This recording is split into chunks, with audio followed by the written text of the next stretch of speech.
प्रथम अग्रणी स्थान पूरे भारतवर्ष में 3500 किलोमीटर की उन्होंने विहार किया।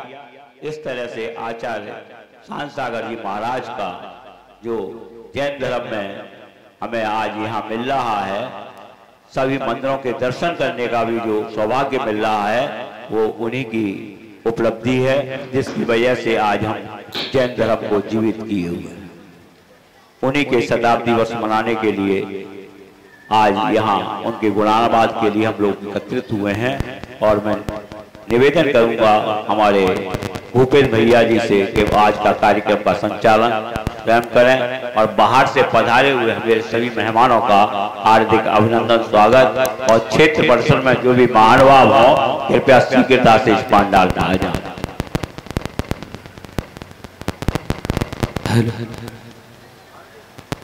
जय बोले देवादेव जय श्री शीतलनाथ भगवान की जय।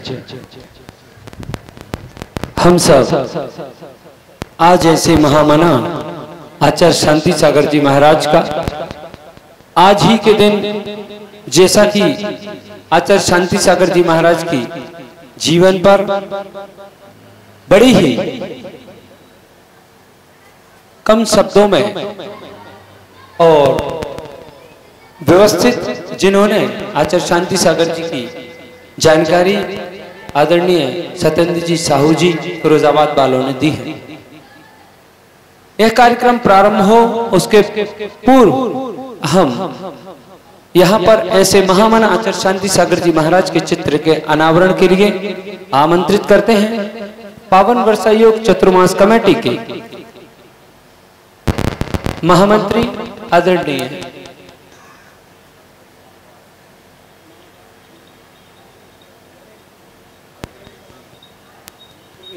श्रीमान प्रवीण जी, आदरणीय त्रिभुवन जी कानपुर, और जो हमारे बीच में राजस्थान से पधारे कोटा से आदरणीय बाबूजी, और कलिंजरा से जो हमारे बीच में बाबूजी बागीदोरा से आए, उनको आमंत्रित करते हैं कि आए। हाँ, कैलाश जी इंदौर, क्षमा करना, इंदौर मैं आमंत्रित करता हूं कि आए और आचार्य महाराज के चित्र का अनावरण और दीपज्वलन करें।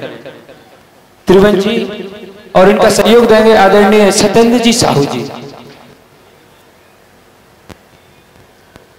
इस कार्यक्रम को प्रज्ञा श्रवण नेटवर्क के माध्यम से लाइव भी चलाया जा रहा है और उसकी रिकॉर्डिंग भी चल रही है। सागर जी महाराज की जय।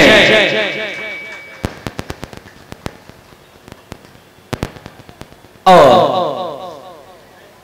जिनके जीवन में ज्ञान ज्योति का पुंज जब जल जाता है, उनके चित्र के समक्ष भी हम ऐसी ज्ञान ज्योति को प्रज्वलित कर रहे हैं।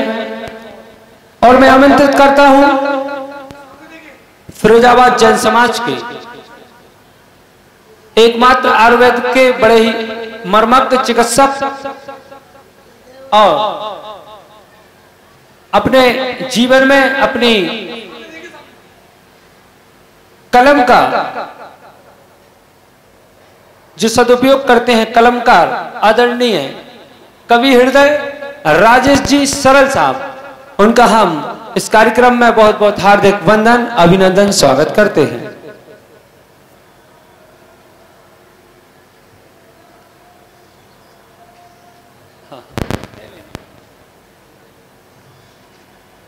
हम आचार्य शांतिसागर जी महाराज का यह कार्यक्रम प्रारंभ करें।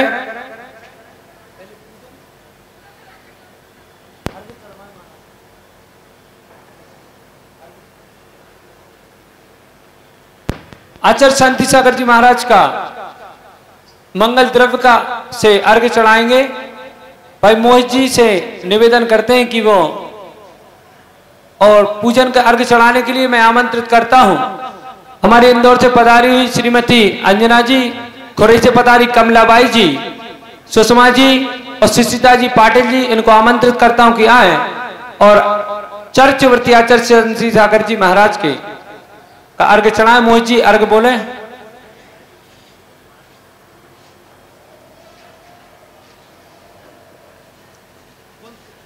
इंद्रिय सुख है नश्वर जानुनि इक्षसि मोक्षाला स्वर्ण पात्र नो अर्घ भरोनु अर्चु पद कमिला ओ मुनिवरा शांति सागरा शांत भववसी या भव सागर तरना साठी घोर तपा के ली। ओम ब्रीं 20वीं सदी के प्रथमाचार्य चक्रवर्ती आचार्य श्री शांत सागर छोड़ जल बुला दिया अर्घम निर्वपा में थे स्वाहा। और अब हम जिनके निर्देशन, एक मिनट, मंगल सानिध्य में इस कार्यक्रम को कर रहे हैं, ऐसे बालयती मुनि प्रज्ञा श्रमण अमित सागर जी महाराज के श्री चरणों में भी हम भक्तजन अर्घ्य समर्पण करेंगे। वो पूज्य गुरुवर को अर्घ्य समर्पित करने के लिए आमंत्रित करते हैं डॉक्टर वी के जैन साहब जी को, अभिषेक जी शास्त्री जी को, त्रिभुवन जी को और ज्ञानचंद जी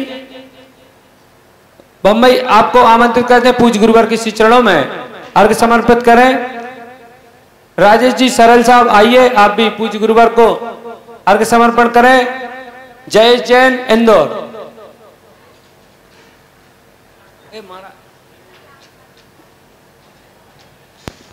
जल चंदन अक्षत पुष्प चरु दीप धूप फल लाए हैं। समता स्थिरता पाने को हम गुरु चरणों में आए हैं।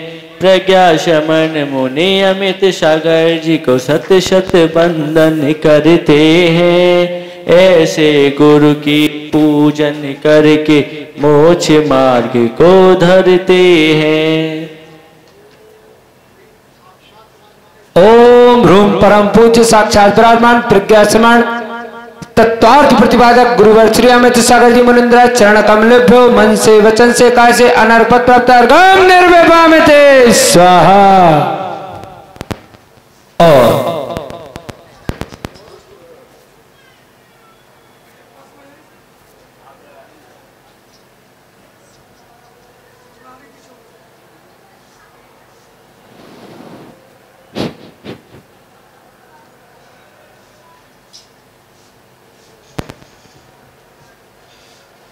अब हम आचार्य शांति सागर जी महाराज के व्यक्तित्व और कृतित्व पर और उनके व्यक्तित्व से जिनके जीवन में एक अलग निखार और उनके व्यक्तित्व और कृतित्व पर जिनके जीवन में जो छाप है पड़ी हुई है, ऐसे हम उन मुख्य वक्ताओं को यहां पर आमंत्रित करेंगे जो आचार्य शांति सागर जी महाराज के बारे में आप तक हम तक अपनी बात रखेंगे। इस कार्यक्रम का लाइव भी प्रसारण प्रज्ञा श्रवण नेटवर्क पर चल रहा है और रिकॉर्डिंग भी हो रही है। आज पूरे भारत में कई संघों में आचार्य शांति सागर जी महाराज का आचार्यत्व शताब्दी वर्ष आज से शुरू प्रारंभ हो चुका है, जो अनवरत पूरे 1 वर्ष चलेगा। पूरे महाराष्ट्र और कर्नाटक में आज बहुत बड़े आयोजन हो रहे हैं। आज पूरे देश में आचार्य शांति सागर जी महाराज के इस पावन दिवस पर इसी उत्तर प्रदेश के बड़ौत शहर में आचार्य श्री विशुद्ध सागर जी महाराज के कर कमलों द्वारा 8 दिगंबरी जैनेश्वरी मुनि दीक्षाएं हो रही हैं, जिसका हमेशा आज का दिन जो नए दीक्षार्थी होंगे उन्हें भी याद रहेगा कि आज के दिन ही आचार्य शांति सागर जी महाराज को आचार्य पदारोहण हुआ था। आज ही के दिन दक्षिण भारत महासभा, जो देश की बहुत बड़ी महासभा है, करीब 150 वर्ष पुरानी वह महासभा है, वहां भी कार्यक्रम हो रहा है। इन आचार्यत्व पदारोहण शताब्दी वर्ष महोत्सव का फरवरी 2024 में दिल्ली के विज्ञान भवन में एक बहुत ही बड़ा आयोजन होने जा रहा है। दक्षिण भारत महासभा उस कार्यक्रम को ऑर्गेनाइज कर रही है, जिसमें देश की राष्ट्रपति द्रौपदी मुर्मू जी, गृह मंत्री अमित शाह जी, लोकसभा अध्यक्ष ओम जी बिरला साहब और भी सांसद, विधायक और समाज के प्रबुद्ध गणमान्य व्यक्ति उस कार्यक्रम में सम्मिलित होंगे, जिसका आगाज उसी श्रृंखला में आज इस फिरोजाबाद नगर की नसिया जी से प्रारंभ गुरुवर अमित सागर जी महाराज के मंगल सानिध्य और निर्देशन में आचार्य शांति सागर जी महाराज का आचार्यत्व शताब्दी वर्ष समारोह प्रारंभ हुआ है। जो मोबाइल के माध्यम से, टीवी के माध्यम से इस कार्यक्रम को देख रहे हैं या देखेंगे, उनको मैं बता दूं, इस दिगंबर जैन नसिया फिरोजाबाद उत्तर प्रदेश में आज यहां पर आचार्य श्री शांति सागर जी महाराज की एक मूर्ति जो यहां पर स्थापित होगी, उसका भूमि पूजन शिलान्यास यहां पर हुआ है।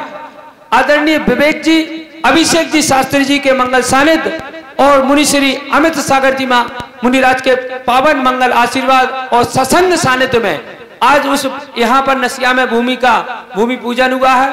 बहुत ही जल्दी आचार्य शांति सागर जी महाराज की यहां पर एक स्टैचू मूर्ति का स्थापना होगी, जिसकी हम पूरी फिरोजाबाद जैन समाज की भूरी भूरी प्रशंसा करते हैं कि इन्होंने अपने मनोभाव से, जिनसे कि उनके जीवन में याद रहेगा कि आचार्य शांति सागर जी महाराज के आचार्यत्व पदारोहण शताब्दी वर्ष समय में हमने यहां पर एक मूर्ति स्थापित की है, क्योंकि आने वाली पीढ़ियों को भी पता चले कि आचार्य शांति सागर जी क्या है। मैं बताना चाहता हूं अपने दर्शकों को कि दक्षिण भारत के महाराष्ट्र, कर्नाटक आदि तमिलनाडु में कोई भी ऐसा जैन मंदिर नहीं होगा जहां पर आचार्य शांति सागर जी महाराज का वह अंतिम उपदेश ना लिखा हो। उस पूरे अंतिम उपदेश पर एक शब्द लिखा हुआ है जो आपके जीवन को परिवर्तित कर सकता है। मराठी में लिखा है, भीऊ नका संयम ग्रहण करा, डरो मत संयम को ग्रहण करो। संयम को ग्रहण करने से 3 रत्नत्रय जब आप धारण करेंगे, आपका मोक्ष मार्ग की ओर आपके कदम चलने लगेंगे। और जो आज हम ज्ञान लेंगे या जो हमारे संस्कार होंगे और जिस राह पर चलेंगे, वो भवांतर तक हमें इस मनुष्य पर्याय से छेदन कर मोक्ष महल की ओर ले जाएंगे। तो ऐसे ही चरित्रवृत्ति आचार्य शांति सागर जी महाराज का आचार्यत्व पदारोहण समारोह प्रारंभ करते हैं। सर्वप्रथम हम वक्ता के रूप में आमंत्रित करते हैं फिरोजाबाद नगर के गौरव डॉक्टर बीके जैन साहब को कि आए और आचार्य शांति सागर जी महाराज पर अपना व्यक्तित्व व्याख्यान दें। आदरणीय डॉक्टर बीके जैन साहब।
परम श्रद्धेय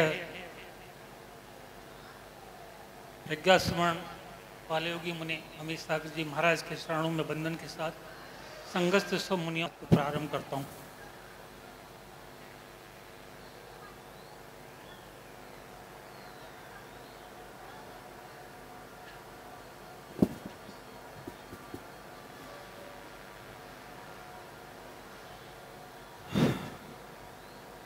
सागर के व्यक्तित्व ने मुझ अल्पज्ञानी को इतना प्रभावित किया,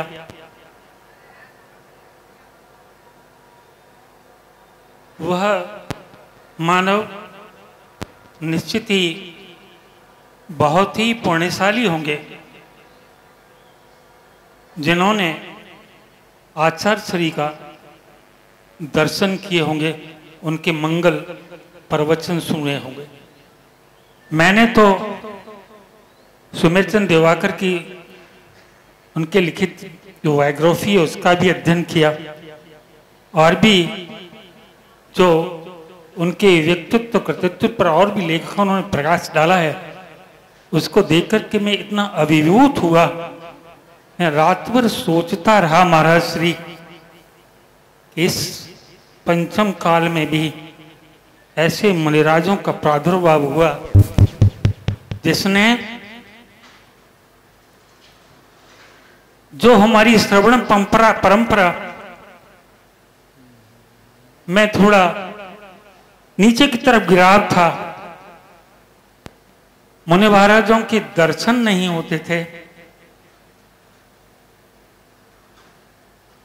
और अच्छे अच्छे लोग कमरे में बंद होकर के मुनि की भूमिका का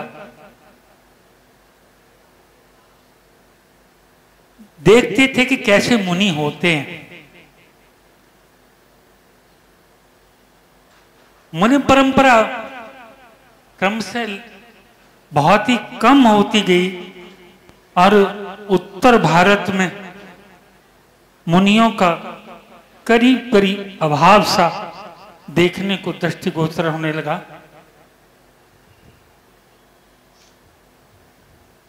और मुनि परंपरा का ये जो आज हम इतना बढ़िया सा रूप देखते हैं, वो सब आचार्य शांति सागर की ही देन है।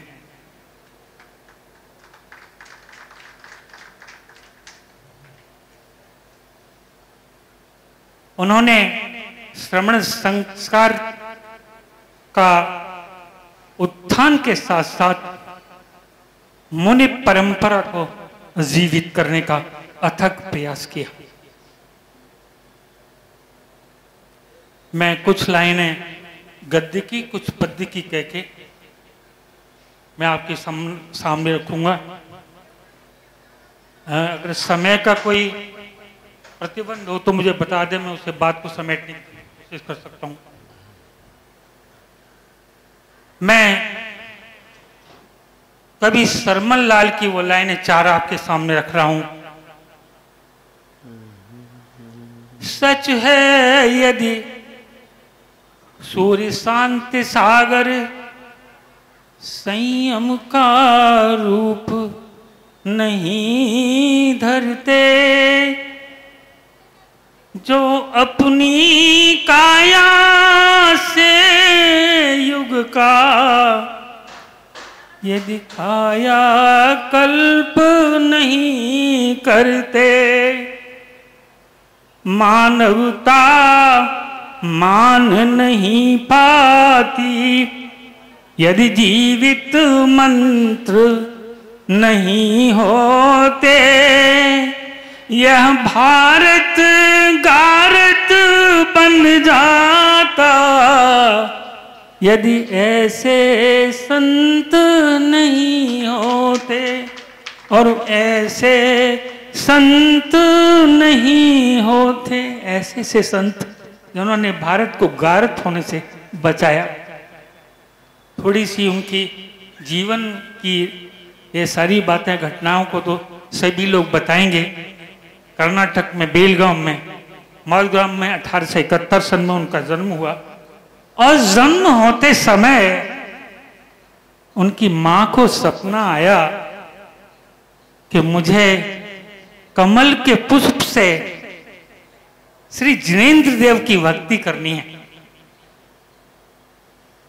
और मित्रों, उस समय कमल का फूल का प्राप्ति होना बड़ा मुश्किल था, लेकिन कोल्हापुर के समीप एक राज संरक्षित सरोवर था। उसमें काफी समय काफी पैसा व्यय करके उनके पिताजी ने कमल का पुष्प लाए और उनकी माता ने कमल के पुष्प के साथ जिनेंद्र देव की अर्चना की।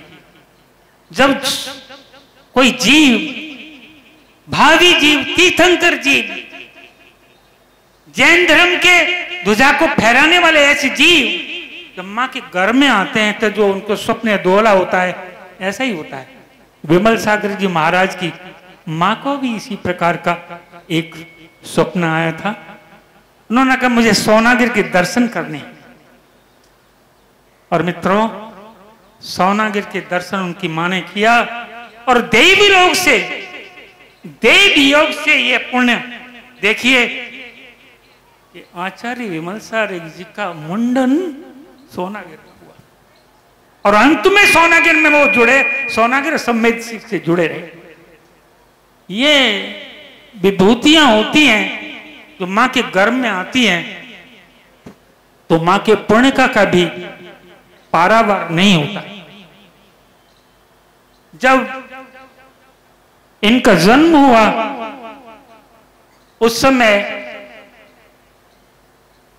तीर्थंकर के जन्म के समय जैसे 6 महीने रत्नवृष्टि होती है आगे और 6 महीने बाद में, ताकि उस जमीन पर कोई भी आदमी, कोई भी गरीबी का और दुख का कोई जो है लेश मात्र भी शेष न हो। ऐसे ही कर्नाटक राज्य में 4 वर्ष सूखा था और जब शांत सागर जी महाराज का जन्म हुआ तो बहुत वर्षा हुई और वह कर्नाटक हरित प्रदेश हो गया। यह है एक उस अद्भुत व्यक्तित्व की जो अपने पुण्य के संचय से लेकर के साथ आता है।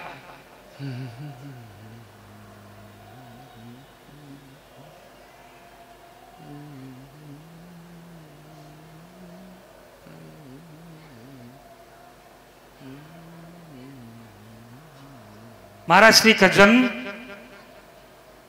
1871 सन में मां के गर्भ से उनके ननिहाल में हुआ। जैसे बच्चे होते हैं उसी प्रकार से उनकी अभिरुचि नहीं थी, उनको कोई स्कूल के ज्ञान नहीं मिला। उनके पिताजी ने एक अध्यापक को रख करके उनको लौकिक शिक्षा प्रदान की। जैसा बताया अभी साहू जी ने कि 9 वर्ष की आयु में शादी हुई, 6 साल या 7 साल की बालिका से उनका निधन हुआ और निधन के बाद वहीं से महाराज श्री का वैराग्य पनपा।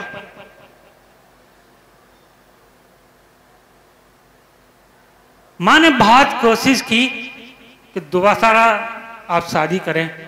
मां से उन्होंने कहा, नहीं मां, मुझे तो महावीर बनना है और तुझे त्रिशला बनाना है। ऐसे भाव थे आदरणीय सद्गुणों के रूप में शांति सागर महाराज के। 18वें वर्ष में उन्होंने जो है सिद्ध सागर महाराज से आजन्म ब्रह्मचारी का व्रत लिया।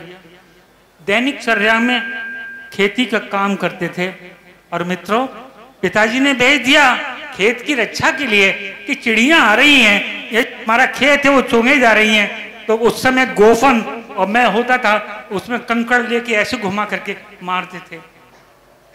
आचार्य सतगोड़ा महाराज ने क्या किया, ये क्या झंझट में डाल दिया। वो पानी लेकर के गए, खेत में रख दिया चिड़ियों के लिए, उल्टा मुंह करके खेत की तरफ बैठ गए।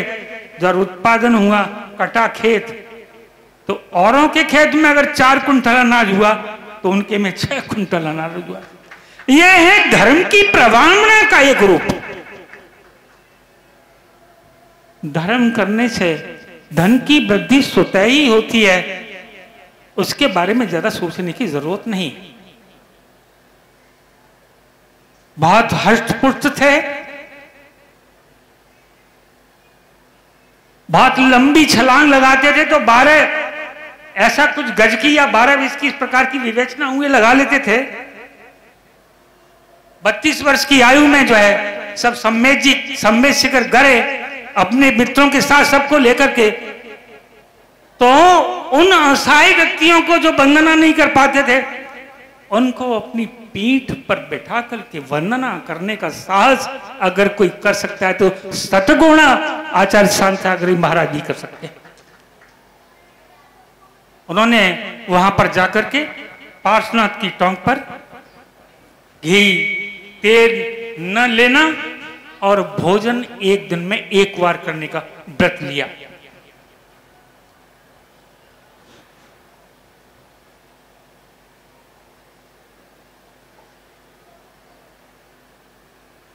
उन्होंने बहुत से उत्कृष्ट काम किए।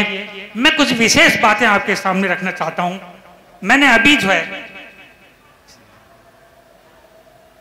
महाराज सुधासागर जी के उसमें गया था, मुझे एक पुस्तक हाथ लगी उनके जीवन के ऊपर। मैंने उनको पढ़ा। मैं कुछ छोटी छोटी बातें, महाराज श्री आज्ञा हो तो आपके समक्ष रखने की कृपा करूं। आज्ञा है सर? उनके जो स्तुतिकार हैं,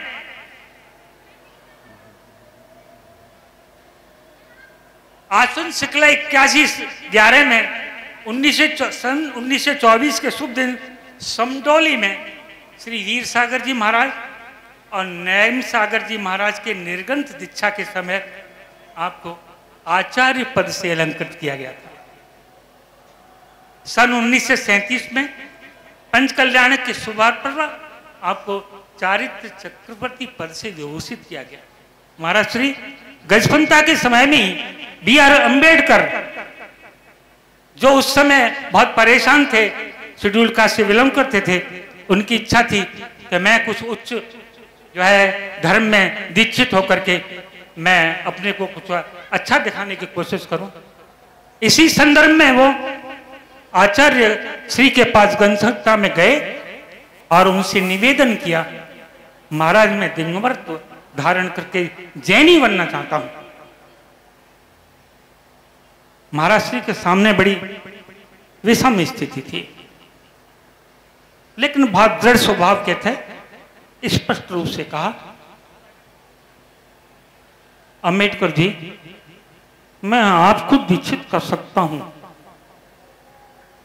परंतु ये आपके समझ इतना समुदाय है जिसकी कोई गारंटी नहीं है कि किस प्रकार के इनके क्रियाकल्प होंगे, कैसे इनके आचार विचार रहेंगे, इसलिए बड़ा मुश्किल है। ऐसे कह के उस समय जब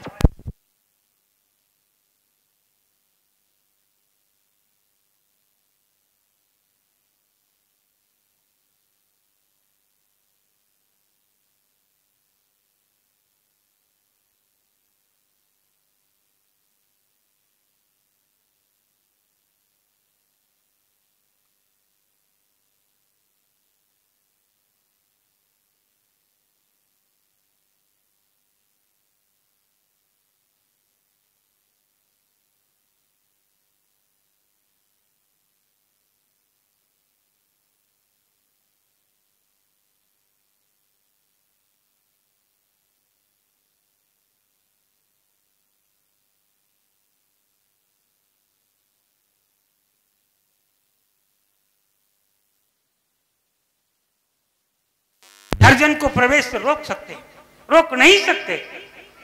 ऐसा ही एक दुर्भाग्यपूर्ण निर्णय सरकार का आया कि हर जनों को मंदिरों में, जैन मंदिरों में प्रवेश किया जाए।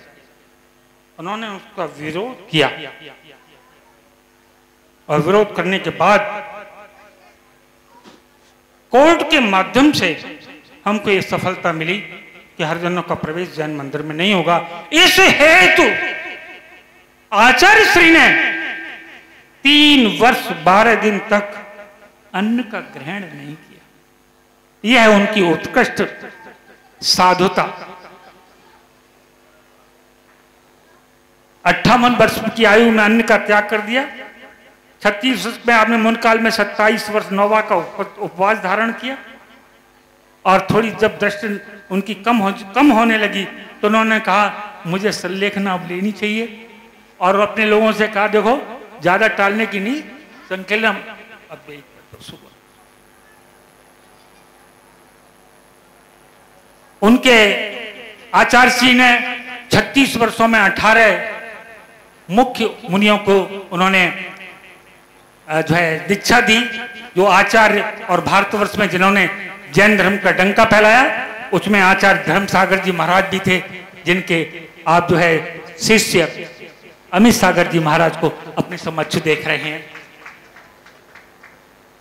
सबसे बढ़िया बात मुझे लगी, मैं आपके समक्ष जरूर रखना चाहूंगा। महाराज श्री, ये बहुत आश्चर्य की बात है, ऐसा बिरली कोई घटना हो सकती है कि जिस गुरु से उन्होंने दीक्षा ली उसी गुरु को दीक्षित भी किया, उसी गुरु को दीक्षित किया। 108 देवेंद्र कीर्ति महाराज, महाराज श्री आचार्य श्री की भक्ति से प्रभावित होकर के मैं तो अल्प ज्ञानी हूं और मेरे ये शिष्य कितना ज्ञानी है, इससे नतमस्तक होकर के और उन्होंने आचार्य श्री से निवेदन किया कि मुझे आप दीक्षा दीजिए। यह है गुरुता का एक बहुत बड़ा उत्कृष्ट प्रमाण और शिष्यत्व का एक पात्रता, उत्तम पात्रता का एक जो है नज। सोनगढ़ में भी उन्होंने कांजी स्वामी से संपर्क हुआ। उन्होंने पूछा, लंबा है थोड़ा सा विस्तृत करूंगा मैं, जो है आपको जय दिगंबर जन धर्म में क्या अच्छा लगा, तो श्वेतंबर धर्म छोड़ करके आप इधर आ गए। कांजी स्वामी कोई उत्तर नहीं दे पाए। उन्होंने पूछा, कांजी स्वामी ने, महाराज श्री इसको मैं विशेष बात पर कहना चाहूंगा, महाराज श्री कांजी ने एक समय सार की गाथा की, गाथा को के बारे में शंका समाधान उससे पूछा कि न पदार्थ भूतार्थ है। मास्टरी आप समझ, मैं ज्यादा ज्ञानी नहीं हूं, अल्प ज्ञानी हूं, मेरे समझ में कुछ शब्द आए, मैं आपके सामने स्पष्ट कर रहा हूं। न पदार्थ भूतार्थ है, यह गाथा प्रक्षिप्त मालूम होती है, यह गाथा प्रक्षिप्त मालूम होती है, ऐसा कहा। मैं एक बात थोड़ी सी लंबी है उसको नहीं कह करके उन्होंने, महाराज जी ने कांजी स्वामी को कैसा उदाहरण दे करके समझाया। बाजरा रखा है ना, बाजरा ग्वार ढेर, उसमें बहुमूल्य एक हीरा गिर जावे, बहुमूल्य एक हीरा गिर जावे तो मोती गिर गया, दानों को फिर उसको कोई नहीं देखता, ज्वार के दानों को कोई नहीं देखता, उसका ध्यान केवल केवल केवल उस हीरे की तरफ रहेगा। इसी प्रकार जीव का आत्मा आत्मवादी खो गया है, वह गुणस्थान मार्गणा स्थान में खोजता फिरता है, उस आत्मरत्न के प्राप्त होते ही वह खोज को बंद करके स्वरूप का रसपान करेगा। ये बात जब कांजी ने स्वामी निरुत्तर हो गए। ऐसे ही बहुत से इस प्रकार के नए, वो कहते थे देवता अव्रती होते हैं, अव्रती को प्रणाम करना महाव्रती को उचित नहीं है। और उनके विशेष प्रकार के, जब उनके कुछ विशेष प्रकार के जो आहार लेने जाते थे और नियम लेते थे, बड़े अटपटे थे। मैंने तो महावीर स्वामी का सुना कि वो 16 इस प्रकार के लेकर के गए कि चंदना के मैं ये देखूंगा तभी मैं आहार लूंगा, लेकिन ये तो और भी अटपटे उनके जो है थे। उन्होंने एक बार कि बैल के सींग पर गुड़ लगा हुआ, गुड़ गुड़ तो भी मैं आहार लूंगा। कड़कड़ाती ठंड में जाड़े के दिनों में भीगते हुए कपड़ों में श्रावक मुझे आहार देने के लिए पड़गान करेगा तो मैं आहार लूंगा। मिट्टी के कलशों में अब वहां लूंगा, मिट्टी के कलशों से मुझे पड़गान करेगा तब लूंगा। और एक दिन तो ऐसा विशिष्ट उन्होंने कर लिया कि जवाहरात की थाली में रखकर पड़गान होगा, थाली में जवाहरात होंगे तब पड़गान होगा। ऐसे शांति सागर को, स्तुत्य सागर को मैं प्रणाम करता हूं। आचार्य वीर सागर महाराज ने कहा था, शांत सागर ने मुनि धर्म के भीतर उत्पन्न भयंकर शिथिलाचार को दूर कर दिया है और जो ये हमारा उपकार किया है वो स्तुत्य है। महाराज केवल आहार में चावल और दूध लेते थे और आगरे में उन पर आक्रमण हुआ छिद्राधाम ने, तो जो है उनको कमरे में बंद कर दिया। उन्हें पहले ही मालूम पड़े आक्रमण होगा तो अपने मुनि संघ को कमरे में बंद कर दिया और वो आक्रमण बच गया। जब उसको दंड दिया गया तो उन्होंने कहा, इंस्पेक्टर ऑफ पुलिस वगैरह आए तो ना ना ना छोड़ो। इतना बड़ा समाज पर प्रभाव पड़ा कि कोई भी जो आदमी सोच नहीं सकता। उनकी कठिन तपस्या की क्या बात हम करें, आचार्य महाराज की तपस्या की बात मत पूछो। उन्होंने कठोर से कठोर परिश्रम करके संयम की साधना की। उन्होंने सिंह विकटित जो है नाम का जो व्रत धारण करके अपनी तपस्या किया। मित्रों, सिंह विकटित जो है जो व्रत होता है उसमें पहले एक दिन खाना, फिर एक दिन का जो है पारना, फिर 2 दिन नहीं खाना, फिर तीसरे दिन पारना, फिर 3 दिन की जो है वह इस प्रकार से ये 16 टाइम का, फिर रिवर्स उल्टा, इस प्रकार से 496 व्रत होते हैं। और इस प्रकार की उनकी कठिन साधना थी। और मैं इसी के साथ, क्योंकि समय मुझे परमिट नहीं कर रहा, अपनी 2 लाइनों के साथ उनको श्रद्धा सुमन प्रेरित करें। अपनी 2 लाइनें और प्रेषित करना चाहूंगा। आइए आज उनको नमन कर लें, आइए आज उनको नमन कर लें, जो दिए उपदेश पावन आज अपने हृदय धर लें। मिटे अंधियारा जगत का, देश और विद्वेष भागे, याद कर उस श्रेष्ठ ऋषि बर सब हृदय में प्रेम जागे। याद कर उस श्रेष्ठ ऋषि के सबन हृदय में प्रेम जागे। और एक शब्द, एक घटना और पढ़नी चाहूंगा कि एक गरीब के यहाँ भोजन करने गए, 4 रोटियां थी केवल। तो महाराज श्री का उस गरीब के यहाँ पड़गान हो गया। अब बुरा गरीब सोचे 4 रोटियां मैं कैसे क्या करूं, कैसे करूं। तो उन्होंने जो है महाराज श्री ने उसकी केवल 2 रोटियां ली, कुछ चावल आवल लेकर के बाहर निकल आए। उन्होंने किसी अपने संगत से जो है उसने पूछा, आज मुनि ने, महाराज श्री आपने 4 रोटियां खाई और छोड़ दी कैसे? अगर मैं वो रोटी खा लेता तो उस गरीब के भोजन कैसे? ये थे आचार्य शांत सागर महाराज। उनकी हृदय से जयकारा बोलिए, बोले शांति सागर महाराज की जय। धन्यवाद बीके जैन साहब।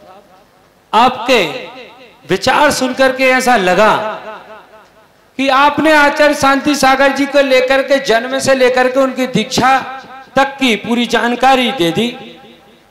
आप बड़ा, एक जो छोटी पुस्तक उनके हाथ में थी, मैंने देखा कि पूरे कोटेशन लगे हुए थे। उन्होंने वास्तव में एक फीलिंग के साथ आचार्य शांति सागर जी महाराज को पढ़ा है। और मेरी तो ऐसी मंगल भावना है कि आपके व्यक्तित्व में उनके जीवन का कर्तृत्व आपके जीवन में बहुत जल्दी उतरे और आचार्य शांति सागर जी महाराज के पद चिन्ह पर चले। बहुत बहुत धन्यवाद जो आपने एक पुस्तक से इतना अच्छा चिंतन निकाला। अब आगे के वक्ता उसी लाइन पर ही आगे चलेंगे। बहुत कुछ डॉक्टर वीके जैन साहब ने बता दिया।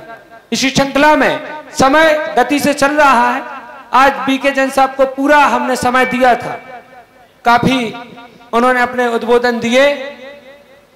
अब मैं चाहूंगा कि अगला चतुर्मास पूज्य श्री का जब भी हो या किसी का कार्यक्रम का संचालन करने मुझे फिरोजाबाद में बुलाया जाए, तो मैं चाहता हूं कि वीके जैन साहब हमारी इस एरो में ना खड़े हों, आचार्य शांति सागर जी के पद चिन्ह पर चल करके वो यहां से मंच पर ऊपर विराजमान हो कि उनका मंगल प्रवचन हम सुन सके। इसी श्रृंखला में हमारे बीच में विगत 10 दिवस से जो विधान करा रहे थे आदरणीय पंडित प्रतिष्ठाचार्य अभिषेक जी शास्त्री जी को आमंत्रित करता हूं कि अपने उद्बोधन में आचार्य शांति सागर जी के व्यक्तित्व कृतित्व पर प्रकाश डालें। अब हमारे सभी वक्ता कृपया समय का विशेष ध्यान रखें। 4:12 हो चुके होंगे, घड़ी नहीं रखता। आमंत्रित करता हूं अभिषेक जी शास्त्री को, क्योंकि पूज्य मुनिश्री को भी हम सुनेंगे। कर्म भी संविदा देना अक्षयम परमात्मा ज्ञान मूर्ति माता पुलित वैद्य आदिनाथ भगवान की जय। 20वीं सदी के प्रथम आचार्य श्री शांति सागर जी महाराज की जय। परम पूज्य पालयोगी प्रकाश पालु मुनि श्री अमित सागर जी महाराज की जय। समस्त मुनि संघ की जय।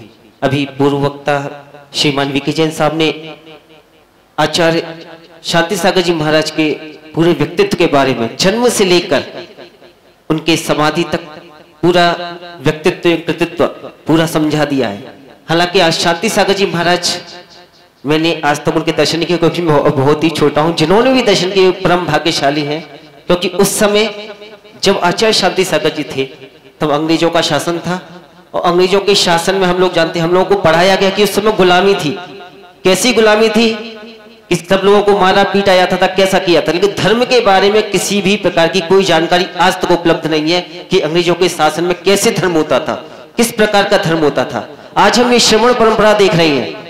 आज जो भी श्रवण परंपरा किसी भी परंपरा की हो, चाहे छाड़ी की हो, चाहे अंकलीकर की हो, चाहे चरित्र चक्रवर्ती शांति सागर जी महाराज की हो, जो भी परंपरा है उसके प्रथम आचार्य शांति सागर जी महाराज वस्तुतः वही माने जाते हैं, क्योंकि श्रवण परंपरा जहां से प्रारंभ हुई वहीं से हुई। हालांकि उससे पहले भी मुनिराज थे, मुनि होते थे, साधु होते थे, लेकिन कैसे होते थे, किस प्रकार होते थे, कैसे विचरण करते थे, कैसे आहार लेते थे, किसी को कुछ नहीं पता, ना ही हमें जानकारी है। लेकिन जब शांति सागर जी महाराज, जैसा अभी बताया वीके जैन साहब ने, कि उन्होंने जब दीक्षा ली और जिस गुरु से ली उस गुरु को ही उन्होंने पुनः दीक्षित किया, क्योंकि उन्हें पता चला कि ये होती है श्रवण परंपरा। इस प्रकार का साधु विचरण करते हैं, इस प्रकार से विहार करते हैं। एक छोटी सी क्लिप भी मैंने देखी, ब्लैक एंड व्हाइट क्लिप है। आचार्य शांति सागर जा रहे हैं विहार करते हुए, पीछे जन समुदाय, इतना जन समुदाय जैसे आज आचार्य श्री के पीछे लगता है। वह परंपरा कहां से आई, कैसे आई? क्योंकि लोगों ने समझा, उन्होंने जाना। विद्वान थे, विद्वान सोचते थे कि ते गुरु मिले हैं कभी, ऐसे ही कुछ पंक्तियां थी, वे गुरु मुझे कैसे मिलेंगे, कब मिलेंगे, कहां मिलेंगे, मैं इतना भाग्यशाली नहीं हूं। क्योंकि उस समय शासन ऐसा ही था, कुछ आक्रमणकारियों ने भी शासन को बर्बाद कर रखा था। धर्म के मामले अपना चला रहे थे, जैसा चलाना है। तो भट्टारक परंपरा आई, तो उन भट्टारक परंपराओं से कुछ विद्वान नाराज भी थे। वो कहते थे वो मुनिराज कैसे होंगे, उन मुनिराजों का दर्शन कब होगा। और वह परंपरा हमारी दिखाई आचार्य शांति सागर जी ने। वे शांति सागर जी महाराज आज हम लोगों के प्रत्येक जैन के अंदर जीवित हैं। क्यों जीवित हैं? क्योंकि आज उनकी वजह से ही आज ये श्रवण परंपरा, जो कहते हैं ना आज की श्रवण परंपरा कैसी है, तलवार की धार पर चलने के समान है। अभी यहाँ ग्रंथ चल रहा है, हम लोग बड़े बड़े ऊंचे ऊंचे ग्रंथ का अध्ययन कर लेते हैं, लेकिन समझ में नहीं आती। उस दिन संगोष्ठी में भी कही थी, हम लोग आत्मा की बात करते हैं लेकिन आत्मा से बात नहीं करते। जिस दिन आत्मा से बात करेंगे उस दिन इस जगह पहुंच जाएंगे, ये बताया था शांति सागर जी महाराज। उन्होंने अपनी आत्मा से बात की और उस परंपरा को उन्होंने निर्वहन किया और आगे की परंपरा को उन्होंने निर्वहन करते गए। आज जो श्रवण परंपरा हम लोगों को देखने को मिल रही है, ये उन्हीं की देन है। वह श्रवण परंपरा कैसी है? तलवार की धार पर चलने के समान है। क्योंकि चतुर्थ काल में केवली का संग था, केवल ज्ञान हो जाता था, चारण रिद्धिधारी आ जाते थे। लेकिन पंचम काल में ये मिलना बहुत ही कठिन है। आज मुनिराज जो भी जैसा भी कर रहे हैं वो कैसा है? हम लोग तो बिल्कुल भी नहीं कर रहे, हम लोग तो धर्म कर ही नहीं रहे। जो भी परंपरा चल रही है श्रवण परंपरा से चल रही है। अगर गुरु ना हो तो जीवन में हमारे धर्म भी ना हो। तो ऐसी धर्म परंपरा को चलाने वाले आचार्य शांति सागर जी महाराज, उनके बारे में हम विजय जैन साहब से सुनी चुके हैं। समय का अभाव है, आगे के हमें वक्ताओं को भी सुनना है। मुनिश्री के चरणों में बार बार त्रिवार नमस्तु करते हुए अपनी वाणों को विराम करता हूँ। मुनिराज जी नमस्तु नमस्तु नमस्तु। बहुत बहुत धन्यवाद। इसी श्रृंखला में मैं आमंत्रित करता हूं आदरणीय श्री त्रिभुवन जी कानपुर को कि आए और आप आचार्य शांति सागर जी महाराज के बारे में जानकारी दें।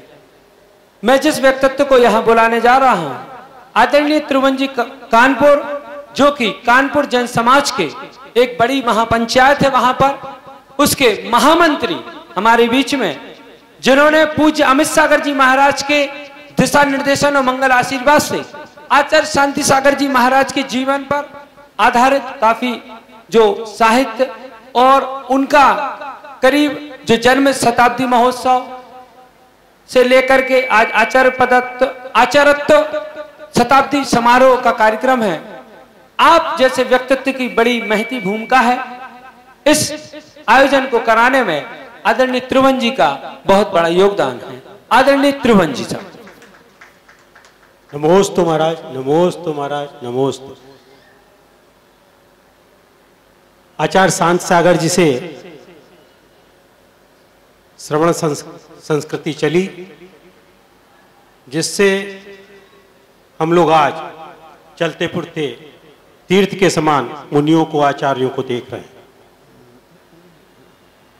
जैसे पीके जैन साहब ने कहा, आचार्य श्री को उन्हीं के द्वारा दीक्षित श्री आचार्य देवेंद्र सागर जी महाराज ने दीक्षा दी थी, क्षुल्लक दीक्षा और मुनि दीक्षा। लेकिन उनकी चर्या को देखते हुए उन्होंने अपने को उनके सामने अगिर्ण माना और फिर उनको आचार्य पद भी उन्हीं ने प्रदान किया। उसके पश्चात उन्होंने उनसे पुनः दीक्षा ली। ये अपने आप में एक बहुत ही बड़ी बात है, जिनको मैं नमन करता हूं। और हमने कानपुर जैन समाज जो बना रखा है, उसमें हमारे सभी समुदाय के सैताम्बरी, देगाम्बरी और स्थानक वासी, ये पांचों समाज को मिला के कानपुर जैन समाज बनाया है। उसमें 13 पंथ के भी लोग हैं। ये आपके श्रवण आचार्य श्रवण प्रज्ञ श्रवण जी हैं, उनके संघ के जो अनुयायी है वो भी हैं इसमें। तुलसी, हाँ, आचार्य तुलसी के अनुयायी जो है, मतलब जितने भी समुदाय जैन के थे उसमें बनाया है। हम लोगों ने ये निर्णय भी लिया है कि इनकी एक सभा आचार्य श्री की 100वीं शताब्दी का एक कार्यक्रम कानपुर जैन समाज में भव्यता के साथ मनाया जाएगा। ये हम पूरा प्रयत्न करेंगे और अति शीघ्र इसकी सूचना गुरुवार को मैं दूंगा। इसी के साथ उनको मैं अपनी विनयाञ्जलि देता हूं। नमोस्तु महाराज, नमोस्तु महाराज, नमोस्तु। कम शब्दों में बहुत बड़ी बात की, एक समाज के महामंत्री होने के नाते मेरा तो परम सौभाग्य है कि मैंने आचार्य शांति सागर जी महाराज को नहीं देखा। कुछ पेजों को पलट के मैंने एक बार आचार्य चारित्रवृत्ति शांति सागर जी जो ग्रंथ है उसको पढ़ा और वक्ताओं को सुन करके मेरे संज्ञान में बहुत सारी चीजें आई। और मां सरस्वती की कितनी कृपा है कि किसी भी चीज के बारे में सुन करके जो चिंतन में आती है वो बात ही अलग होती है। इसी श्रृंखला में मैं आमंत्रित करता हूं श्रीमती सुचिता ताई जी, जो कि ईचलकरंजी जी महाराष्ट्र से हमारे बीच में। सुचेता, हाँ, क्षमा चाहता हूं सुचेता जी, जो आचार्य शांति सागर जी महाराज की जो जन्मस्थली है वहां से मात्र 20 किलोमीटर की दूरी पर ही ईचलकरण जी है, वहां से हमारे बीच में आई हैं श्रीमती सुचिता जी।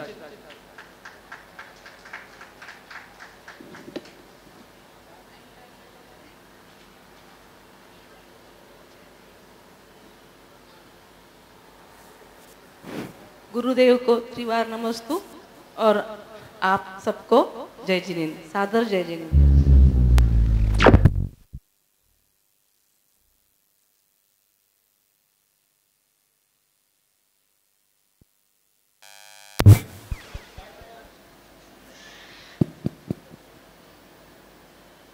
भूपेंद्र भैया ने बताया है कि इतना करीबी मतलब हमारा अंतर है कि गुरुदेव आचार्य श्री का और उनकी जन्मस्थली का और हमारे गांव का।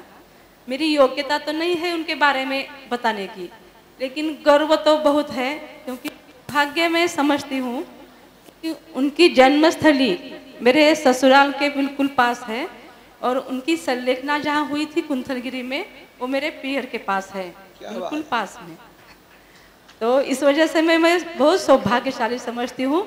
मैंने इनको देखा भी नहीं, लेकिन उनके बारे में बहुत कुछ सुना है, दादाजी से, फूफा ससुर से, सबसे, और इनकी बुआ थी मेरे पति की, उनसे। उनकी पाठशाला में वो पढ़ती थी मेरी बुआ सास, तो उनसे बहुत सुना था मैंने। तो मेरी तैयारी तो नहीं थी, लेकिन टुकड़ों टुकड़ों में कहूँगी। और मेरी मातृभाषा आधी मराठी और आधी कन्नड़ है, इसलिए आप लोग हिंदी जैसे भी हो समझ जाइए। तो आचार्य श्री के ऊपर उपसर्ग हुआ था हमारे पास कोगनोड़ी गांव में। उपसर्ग ये हुआ था कि एक पागल आदमी ये ऐसे कौन से नंगा फिर रहा है, इसलिए वो उनको लकड़ी से बहुत मारा उसने, आचार्य श्री को। उनके पीठ के ऊपर बहुत निशान पड़ गए। फिर शावकों ने देखा कि ये क्या हुआ, ये एक उपसर्ग हुआ। और रात को जब गुफा में बैठते थे आचार्य श्री तप के लिए, मतलब ध्यान के लिए, तब दिया जलाता था वो तेल का, वहाँ लाइट तो नहीं थी तब। तो दिए की तेल के वो तेल नीचे से आग गिर रहा था नीचे से, और वो आचार्य श्री के पैर के नीचे गया, शरीर के पार्ट के नीचे गया वो। तो इतनी चींटी लगी, वो चींटी तेल के वजह से पूरे शरीर में लिपटी गई और बहुत जख्म हुए आचार्य श्री को।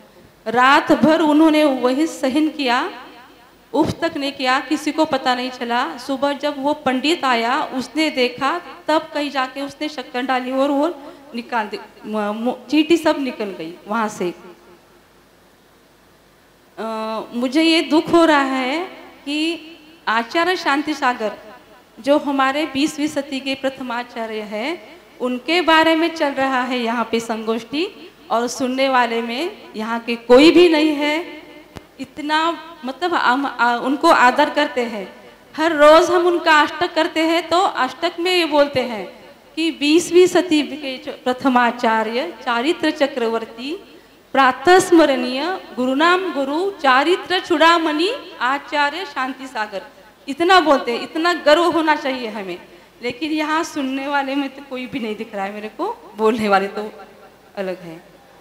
और मैंने उनकी 2 किताबें पढ़ी थी, आचार्य चारित्र चक्रवर्ती सुमेरचंद दिवाकर की और आध्यात्मिक ज्योति।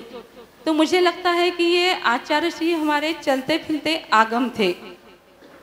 वे हमेशा कहते थे कि मुनि की चर्या ऐसी होनी चाहिए और उनके शब्द ऐसे होने चाहिए जो आगम हो। वो बनते ही है, आगम ही बनते हैं उनके शब्द।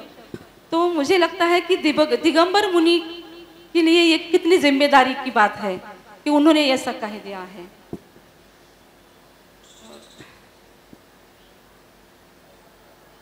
तो मुझे आपसे एक बात बतानी है कि उनके जो दोहले उनकी माताजी को हुए थे ना, उन्होंने पैसे नहीं खर्च किए। उनके बड़े भाई थे जो आगे चलकर उनके गुरु भाई थे ना, मतलब शिष्य थे, तो उन्होंने वो रंकाड़ा तालाब में जा करके, कीचड़ में जा करके वो कमल के फूल निकाले और अपनी माँ को सौंपे थे, वो दोहला पूरा करने के लिए। पैसा नहीं खर्च किया था खुद ने।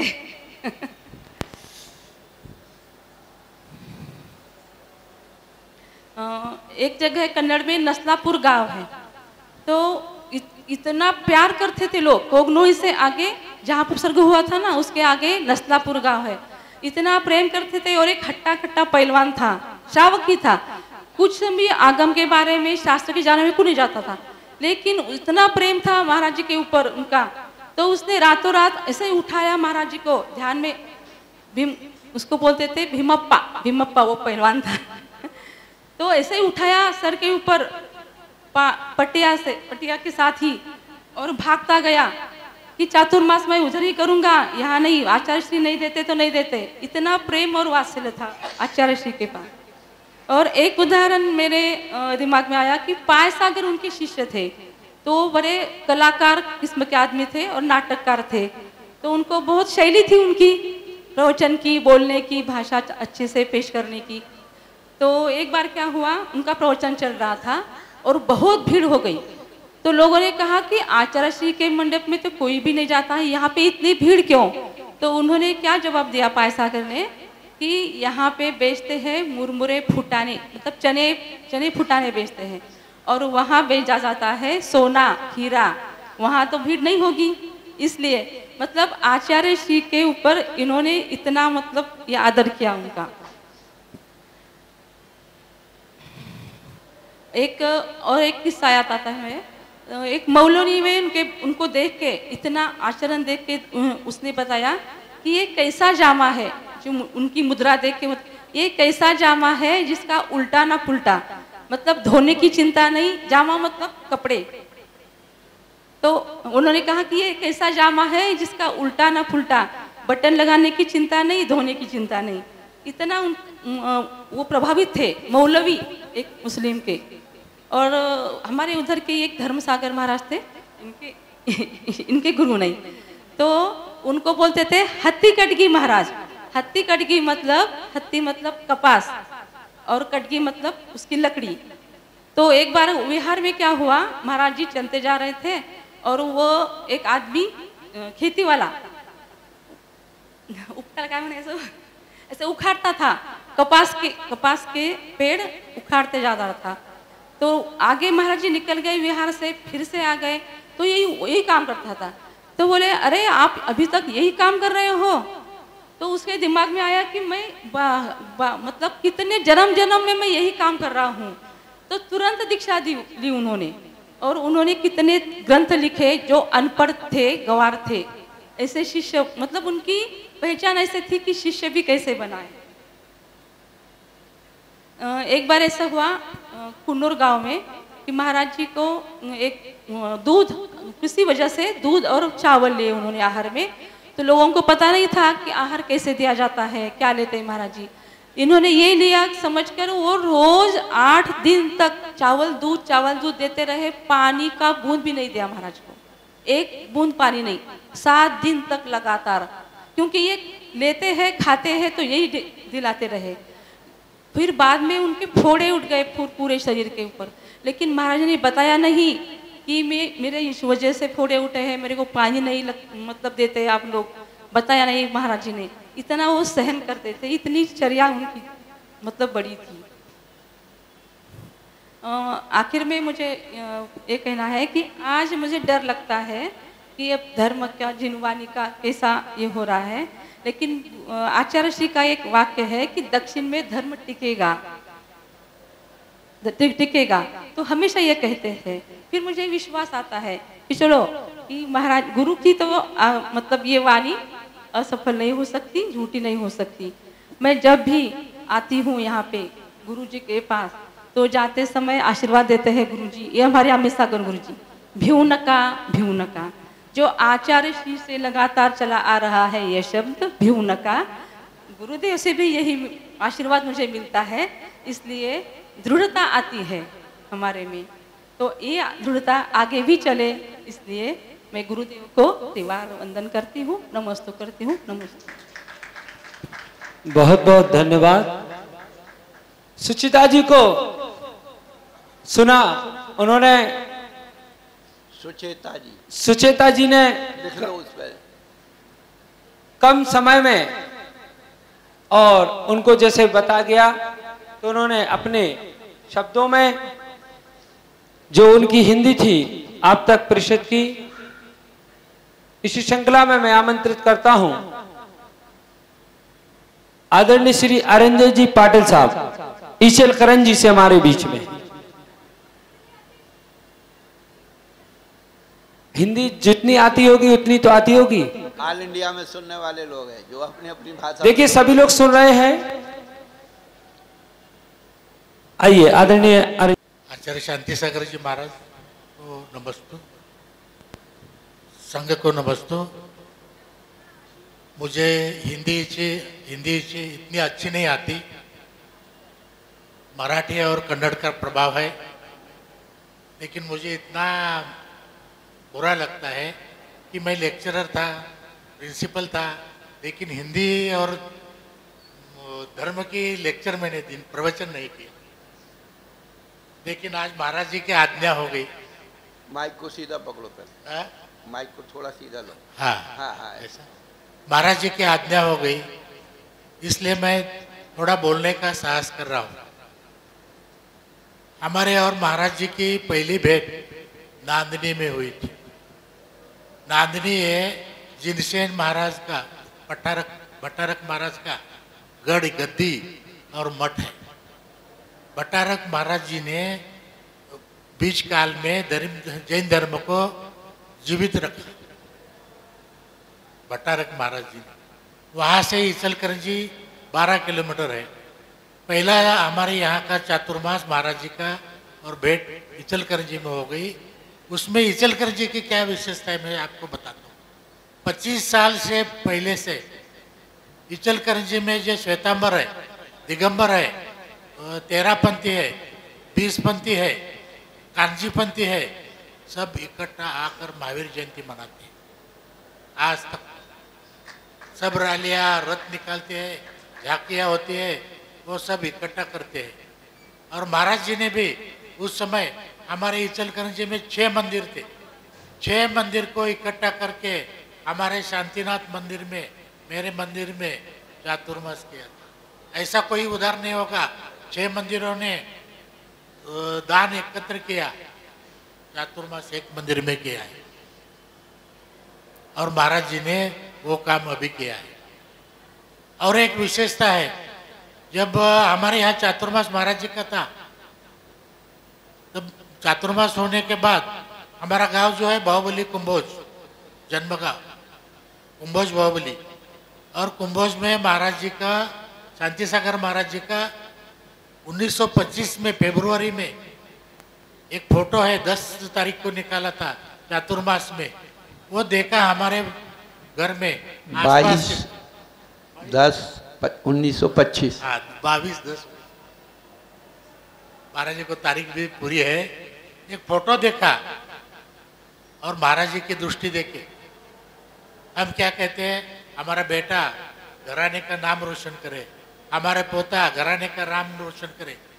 और महाराज जी ने अपनी परंपरा का नाम रोशन किया है।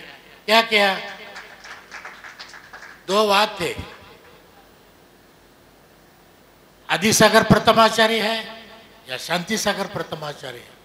झगड़ा था, मुनियों में झगड़ा था, लेकिन उस फोटो में महाराज जी ने दिखाया शांति सागर ऊपर बैठे, हमारे घर में है वो फोटो, शांति सागर जी ऊपर बैठे हैं और एक कोने में आदि सागर जी है। और वो फोटो महाराज जी ने मुझे सुरन बोलवाल भेजा, वर्धमान सागर जी और चारुकृति जी भट्टारक जी के पास। मैं गया तो वर्धमान सागर जी बोले ये टिक है क्या, टिक करके फोटो किया है क्या? मैंने बोला ऐसे 5 फोटो हमारे गांव में है, चाहिए तो दे इकट्ठा करके दे दूंगा। और जब वो फोटो सब चातुर्मास में बड़ा करके लगाने लगे, तब ये प्रथमाचार्य कौन है इसका फैसला हो गया। इसमें महाराज जी का बहुत बड़ा हाथ है, ये विवाद बंद करने का और अपनी परंपरा सुरक्षित रखने का महाराज जी का बड़ा हाथ, किसी को मालूम नहीं।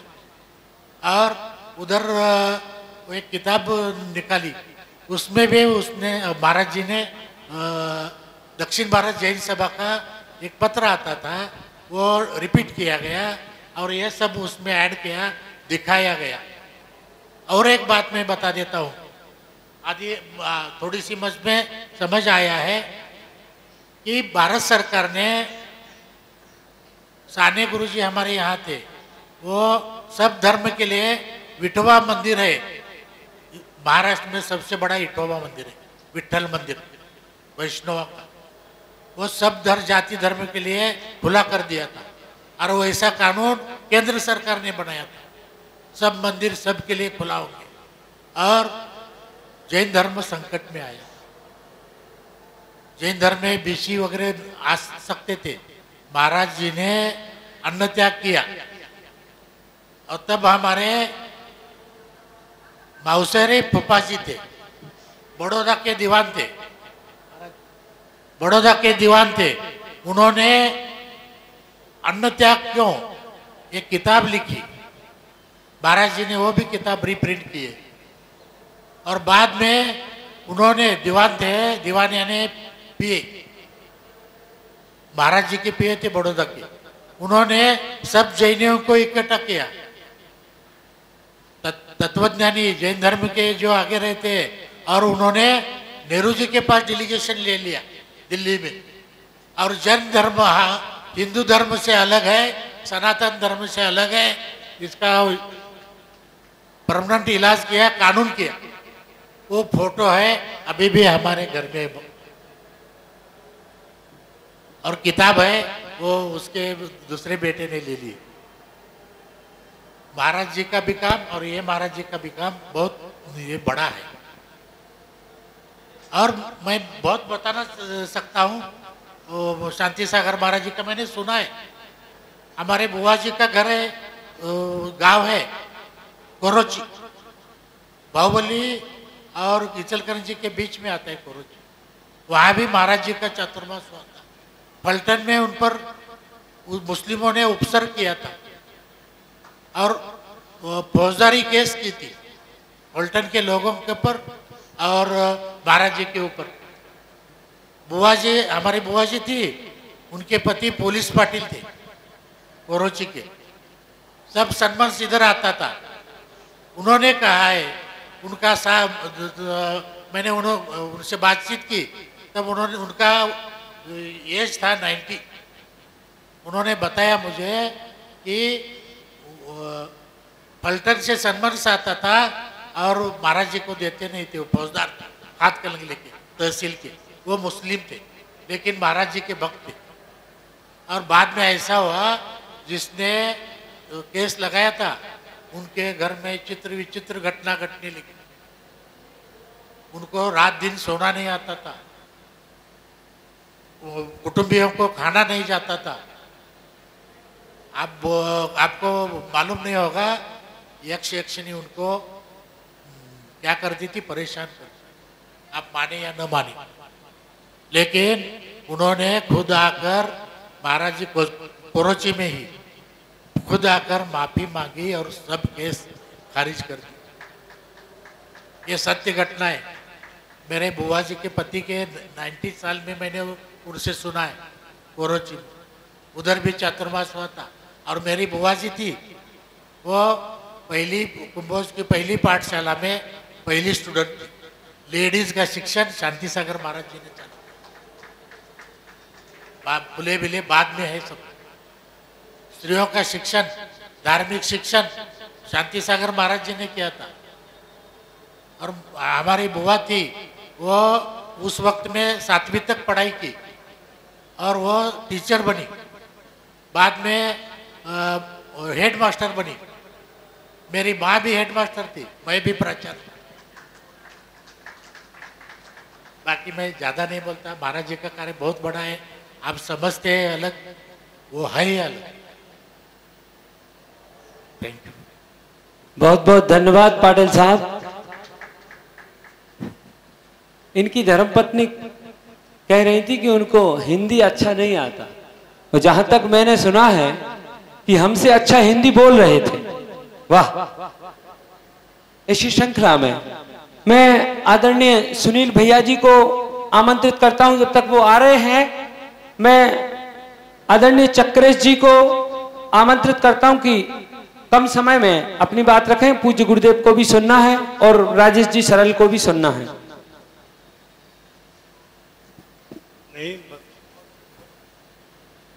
शैले शैले न माणिक्यम मोक्तिक न गये गये साधवो ही न सर्वत्रम चंदनम न बने बने।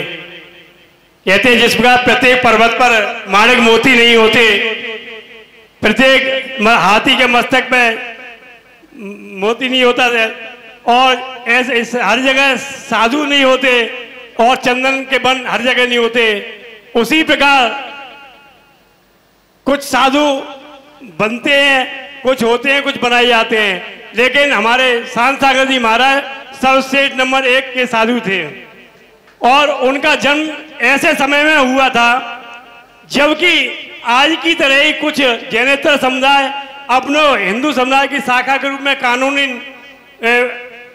जामा पहनाना चाहते थे। एक नग्न मुनि का सर्वत्र विहार वर्जित था। ऐसे समय में उन्होंने जब दीक्षा ली तो उनके गुरु श्री देवेंद्र जी ने स्वयं कहा था, आहार के लिए भी जब मुन्नाज निकलते थे तो उनका ओट बना के निकलते थे, और जिस घर में आहार होना है वहाँ बनाते थे। लेकिन शांत सागर जी महाराज ने कहा, मैं आगोमुक्त जो है वैसी आहारचर्या करूंगा, चाहे कितनी कठिनाइयां हैं। उनको गुरु ने भी समझाया था, देश काल भाव के हिसाब से आप परिस्थिति को चेंज कर लें, पर नहीं कि मैं आगे उतना ही करूंगा।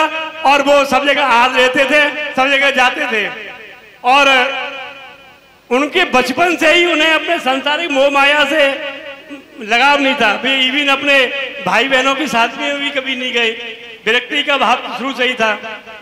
इसी प्रकार और उन्होंने अपने आगमत अपनी अक्षुण परंपरा को बनाए रखने में इतना कहा कि आज उत्तर से जो आज दक्षिण से उत्तर की तरफ जो मूल परंपरा देख रहे हैं, शायद अगर शांत सागर जी न होते तो हम मुनियों का दर्शन बीच में शायद लगभग 300 साल तक दर्शन दुर्लभ हो गए थे। आज उन्हीं की कृपा है कि हमें उत्तर भारत में मुनियों के दर्शन हो रहे हैं और बना रहे हैं। मिथ्यात्व का उन्होंने खूब किया। जब वो संगमेश शिखर जी की वंदना के लिए जा रहे थे, लोगों ने कहा महाराज जी बीच में बहुत व्यवधान आएंगे, जंगल पड़ते हैं, वो पड़ते हैं, कुछ सिद्धि वगैरह कर लो। महाराज ने की सिद्धि कर ले, जो लोग हमारे चरणों में घूमते हैं हम उनके लिए सिद्धि कर लें, नहीं मैं जाऊंगा। और निर्विवाद उन्होंने कहेगा शिखर जी में जाके पंचकल्याण वगैरह किए। कहने का मतलब ये कि शांत सागर जी महाराज हमारे इतने आगमत मुनि परंपरा बनाने में इतना सहयोग दिया है कि उनका बताया हुआ हमारे पास हमें मुनिवर सब देखने को बन सके। हमारा सौभाग्य है। आज अगर ये ना होते तो शायद हमें मुनियों के दर्शन भी दुर्लभ होते। मुनि क्या होते हैं समझने में भी कठिनाई होती। तो उनका ये वो है, जिंदगी भर उनका यशोगान कीर्ति जिंदगी हमेशा हमेशा फैले की रह गई। ऐसे में आलोक कुंज श्री शांत सागर महाराज चरणों में कोट से वंदन करता हूँ। रोम सागर महाराज की जय, वो शांत सागर महाराज की जय। बहुत बहुत धन्यवाद। इसी श्रृंखला में मैं राजेश जी सरल जी को भी आमंत्रित करता हूं कि वो आए और संक्षिप्त में आचार्य शांति सागर जी महाराज के वक्तव्य पर प्रकाश डालें। राजेश सरल जी को तो हम रात में भी सुन सकते क्योंकि आज शायद कवि सम्मेलन है। अगर बड़ा लिफाफा हो तो हमारा भी नाम लिख लेना कवि सम्मेलन में, हम भी बना लेते कविता।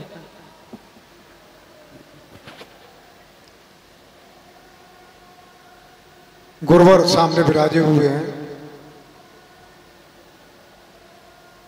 हम लोग सब अच्छी तरह प्रकार से जानते हैं कि आचार्य शांत सागर जी, ये हमारा दुर्भाग्य है कि हमने उन्हें नहीं देखा, लेकिन सौभाग्य ये है कि आचार्य पदारोहण शताब्दी समारोह के हम यहाँ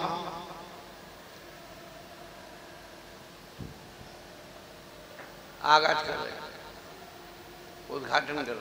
कर रहे हैं, उद्घाटन कर रहे हैं और गुरुवर के सानिध्य में कर रहे हैं। ये बहुत बड़ी सम्मान की बात है हम लोगों के लिए।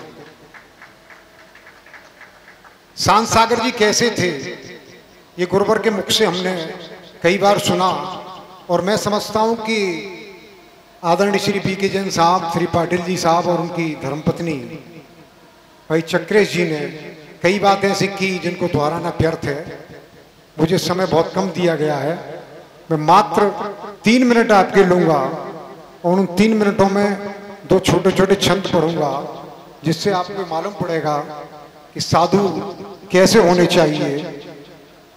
आचार्य श्री के चरणों में सर्वप्रथम एक छंद, एक मुक्तक कि देश शिष्यों को प्रायश्चित जो चित्त शुद्ध करते हैं, देश शिष्यों को प्रायश्चित जो चित्त शुद्ध करते हैं, नित्य वैराग्य भावना सबके हृदयों में भरते हैं और 10 धर्मों से मंडित नायक साधु संघ के होते, 10 धर्मों से मंडित नायक साधु संघ के होते हैं आचार्य नमन हम उनको करते हैं, होते हैं आचार्य नमन हम उनको करते हैं।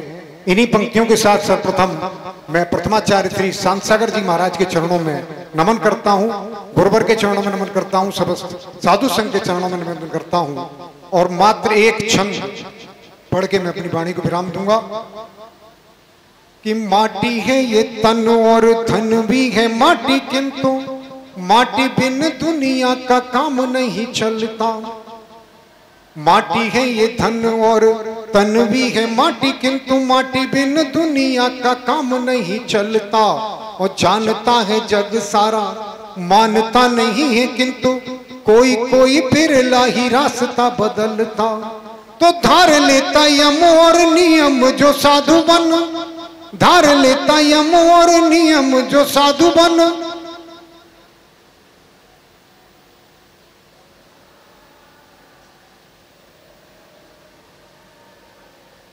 धार लेता यम और नियम जो साधु बन, ध्यान और तप से जो कभी न मचलता। और गुप्तियां समिति और व्रतों को जो पालता है, गुप्तियां समिति और व्रतों को जो पालता है, उसको ही मिलती समाधि में सफलता, उसको ही मिलती समाधि में सफलता। गुप्तियां समिति और व्रतों को जिन्होंने अपने जीवन में पाला, अंग्रेजों के उस समय में जिन्होंने पूरी साधुचर्या को पाला और उससे उन्हें समाधि में सफलता मिली, ऐसे आचार्य श्री शांत सागर जी के चरणों में पुनः एक बार त्रैवार नमोस्तु निवेदित करते हुए अपनी बात को विराम देता हूं। नमोस्तु गुरुवर, नमोस्तु गुरुवर, नमोस्तु गुरुवर। बहुत बहुत धन्यवाद सरल जी। इसी श्रृंखला में मैं आमंत्रित करता हूं ब्रह्मचारी सुनील भैया आ रहे हैं। उसके पहले सरल जी आपको गिफ्ट में एक की जगह 2 चश्मे दे रहा हूं साहब, ले जाइए।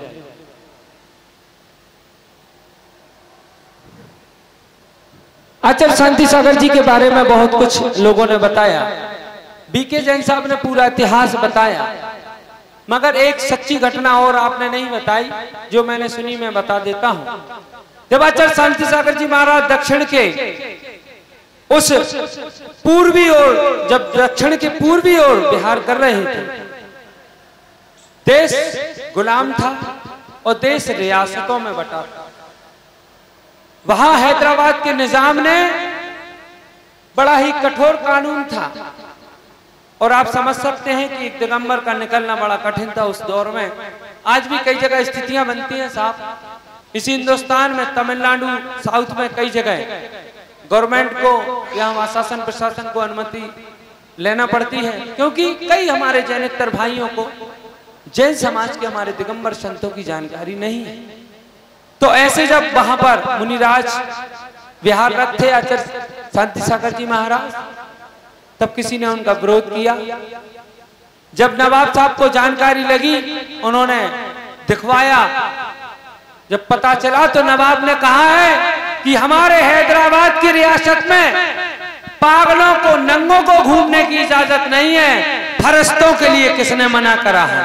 तो आचार्य शांत सागर जी को हैदराबाद के नवाब ने फरिश्ते शब्द से नवाजा गया। फरिश्ता यानी भगवान होता है। तो आज मेरा मानना है कि आज वर्तमान में इस पंचम काल में 24 तीर्थंकर के बाद अगर आज चंद लोग किसी को 25वां तीर्थंकर मानते हैं तो मैं नहीं मानता। मैं अगर कोई मुझसे पूछे तो मैं आचार्य शांति सागर जी को जरूर भगवान महावीर के बाद का 25वां तीर्थंकर मान सकता हूं कि शांति सागर जी नहीं होते तो ये संत आज इस धरातल पर वास्तव में नहीं घूम रहे होते। हम दिगंबरत्व की पूजा सिर्फ फोटो देख करके या मूर्तियों में कर रहे होते, साक्षात महावीर की तरह चलते पड़ते। ये हमारे मुनिराज, ये हमारे तीर्थ जिनका हम वंदन अभिनंदन नहीं कर पाते। इसी श्रृंखला में मैं आमंत्रित करता हूं सत्येंद्र जी साहू जी भी 1 मिनट में अपनी बात को रखेंगे। आदरणीय सुनील भैया जी तक हमारी आवाज पहुंच रही हो तो वो आ जाएं, उसके बाद पूज्य गुरुदेव का मंगल प्रवचन होगा।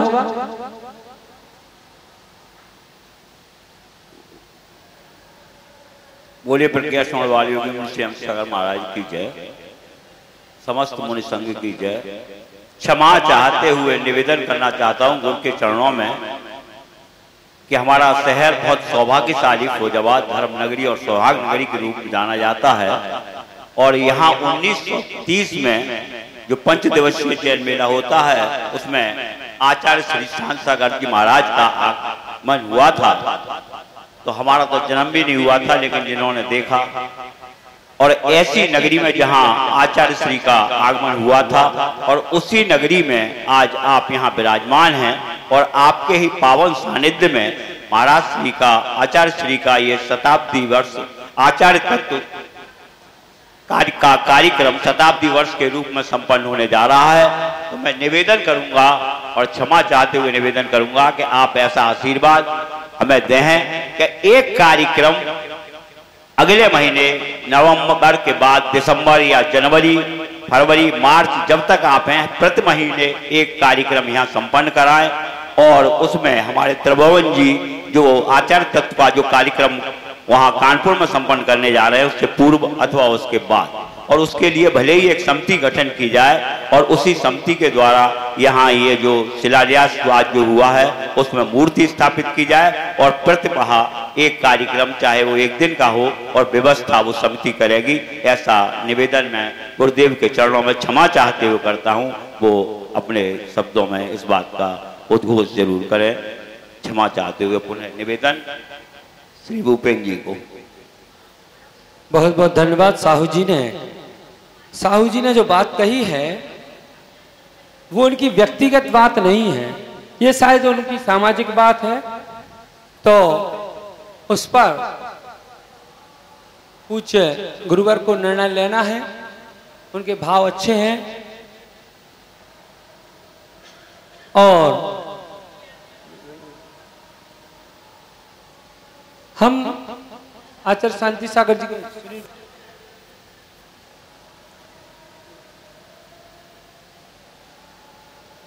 हाँ जो भी यहाँ पर हमारे श्रोता हैं सभी के भोजन की व्यवस्था यहाँ पर है। अब हम चलते हैं गुरु चरणों की ओर। कल भी वही बात कही थी, आज भी मैं वही बात कहूंगा कि आचार्य शांति सागर जी महाराज का उपकार हमारी जैन समाज ही नहीं पूरे देश पर है।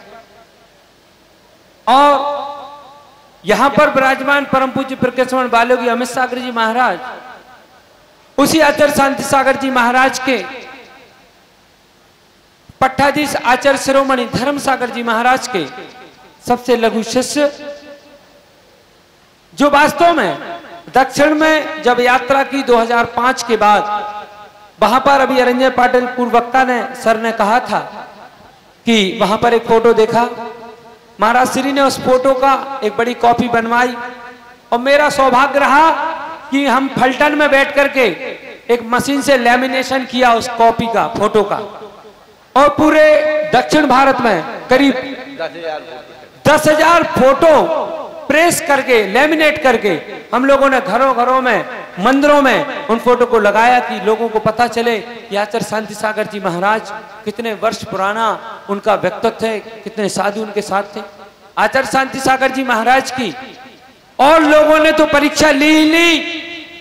हमारी समाज के कुछ जो पंडित विद्वान होते, कटनी के पास की घटना, कटनी के पास पंडित श्री शांतिलाल जी जगन मोहन लाल जी शास्त्री जी ने भी उनकी जाकर के परीक्षा की, परीक्षा ली कि दिगंबर मुनि का रूप धारण किया, मगर कैसी क्या चर्या है। तो शांति सागर जी महाराज तो शांति सागर जी थे, जैसा उनका नाम वैसा उनका व्यक्तित्व, उनका कृतित्व था। तो उनकी भी परीक्षा ली। तो ऐसे शांति सागर जी महाराज के प्रति लोगों के अंदर जागरूकता, लोगों के अंदर उनके व्यक्तित्व कृतित्व को बताने वाले हमारे गुरुवर अमित सागर जी महाराज हैं। वास्तव में जितनी गुरु के प्रति और जिनवाणी के प्रति सच्ची श्रद्धा लगन से खुद के नाम के लिए अमित सागर जी महाराज ने कभी कुछ नहीं किया, क्योंकि वो तो ये कहती है कि मुझे मेरा अमित नाम ही मुझे भारी लगता है। उनने अपने नाम के लिए कभी नहीं, उनका एक ही है कि हमारे जो पूर्वाचार्य है। आज अमित सागर जी महाराज के व्यक्तित्व के बारे में एक और बात बता दूं, आप दुनिया के YouTube चैनल खोल के देख लेना, दुनिया के चैनलों पर सुन लेना, हमारे ही बीच के हमारे ही साधु, एक साधु दूसरे साधु के बारे में क्या से क्या कुछ कह देते हैं, मगर पूज्य अमित सागर जी महाराज आज तक ना किसी परंपरा पर, ना किसी आचार्य पर, ना किसी बड़े मुनि पर, ना कभी किसी छोटे मुनि पर कभी कोई आलोचनात्मक शब्दों की शब्दावली का इस्तेमाल नहीं किया। समाज को रोकने टोकने का काम तो अमित सागर जी ने किया है, मगर कभी किसी भी साधु के प्रति अपनी जो एक साधु की भाषा समिति होती है उससे विपरीतता उन्होंने नहीं दिखाई।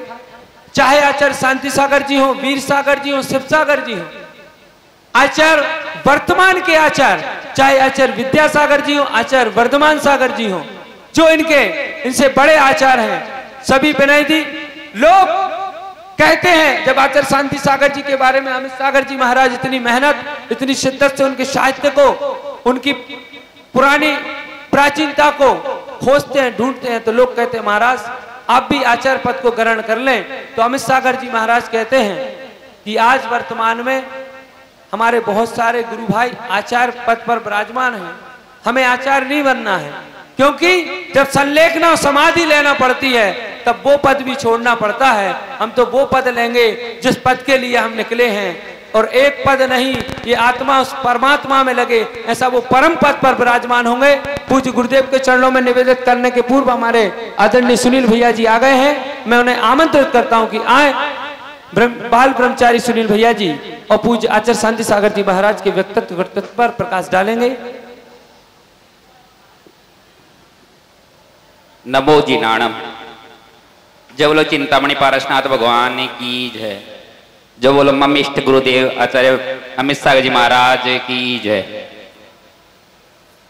आज आप और हम सब एकत्र हुए हैं तो आचार्य शांति सागर जी की देन है। न सागर जी होते तो धर्म सागर जी नहीं होते, और धर्म सागर जी नहीं होते तो अमित सागर जी नहीं होते, और अमित सागर जी नहीं होते तो आप और हम सब यहाँ एकत्रित भी नहीं होते। तो जैसे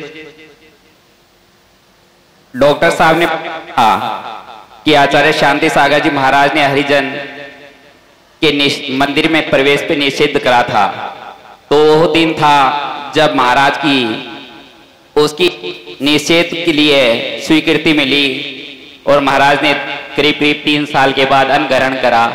तो वो दिन था रक्षाबंधन का।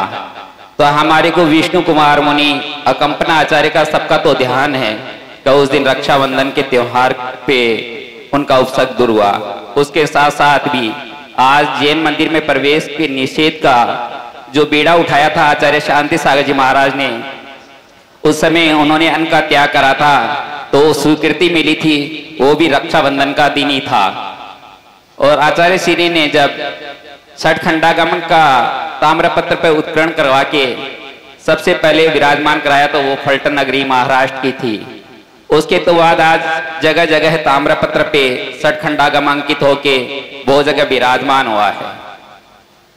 हम और आप अगर बाईचांस मुनि परंपरा और मंदिर या पंच कल्याणक और जो भी कोई धार्मिक अनुष्ठान के बारे में जानते हैं तो सब देन आचार्य शांति सागर जी महाराज की है। मैंने ब्रह्मचारी व्रत लेने से पहले दिगंबर साधुओं के व्रत दर्शन नहीं के बराबर करे थे, परंतु मुझे गौरव है कि प्रज्ञा शरण मुनि अमित सागर जी महाराज के दीक्षा गुरु धर्म सागर जी के दर्शन मैंने अपने पासी नगर नावा में करे थे और महाराज का लोणवा में चतुर्मास हुआ था।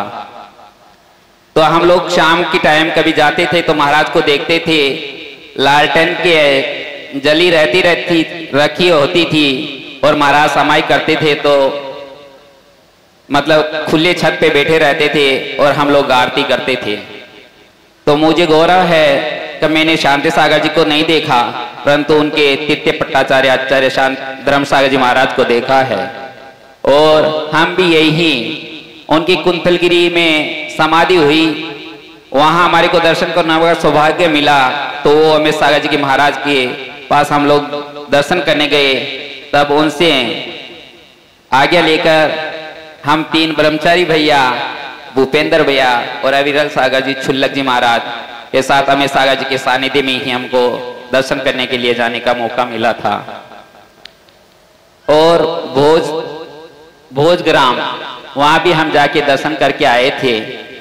तो ये सौभाग्य है कि मैंने क्षेत्रों के दर्शन करे हैं और मैं जहां भी रहता हूं और जहां भी रहूंगा, अमित सागर जी मेरे इष्ट गुरु हैं, थे, है और रहेंगे। तो मुझे गौरव है, जब भी कहीं कुछ बात आती है तो हम एक ही शब्द कहते हैं कि हम अमित सागर जी के शिष्य हैं। तो आगे कोई बोलने वाला होता है वो फिर बाद में देखता है ये इनसे तो बात करना कोई मतलब नहीं है, ये अमित सागर जी के चेले हैं। तो मैं आज आचार्य शांति सागर जी महाराज का शताब्दी समारोह का शुभारंभ फिरोजाबाद में हुआ है और मुनि अमित सागर जी महाराज के सानिध्य में हुआ है। और वहाँ कीर्ति स्तंभ या बाई चांस जो भी प्रतिमा स्थापित होगी उसमें शिलान्यास का सौभाग्य हमारे को भी मिला देखने का और शामिल होने का। तो हम आशा करते हैं जब भी यहाँ प्रतिष्ठा भी होगी तो संभवतः हम भी यहाँ रहेंगे। और इसी के साथ में आचार्य शांति सागर जी के महाराज के चरणों में सत नमन करता हूँ। जो वो लोग प्रज्ञा शरण मुनि अमित सागर जी महाराज की जय। नमो। धन्यवाद सुनील भैया। आप लोग यहाँ पर देख रहे होंगे 2-3 फोटो लगी हुई हैं। साहू जी गौर करना, आचार्य शांति सागर जी महाराज का फोटो हो और चाहे आचार्य धर्म सागर जी का फोटो, इनके पीछे सिंहासन नहीं मिलेगा साहब। एक मुद्रा इन्हें दर्शन किए शांति सागर जी महाराज के। वाह, क्या बात है। मुनि श्री धैर्य सागर जी महाराज की जय हो। आचार्य शांति सागर जी का फोटो, आचार्य धर्म सागर जी का फोटो और पूजा अमित सागर जी, तीनों वास्तव में यहाँ विभूतियां झलकती हैं। और हम सब ने बहुत कुछ कहा है कि गुरुदेव के चरणों में निवेदित करते हैं। आचार्य शांति सागर जी महाराज के मंगल श्री चरणों में भी बारंबार नमोस्तु करते हैं। प्रज्ञाश्रवण बाल योगी अमित सागर जी महाराज के श्री चरणों में कोटि कोटि नमोस्तु करते हैं।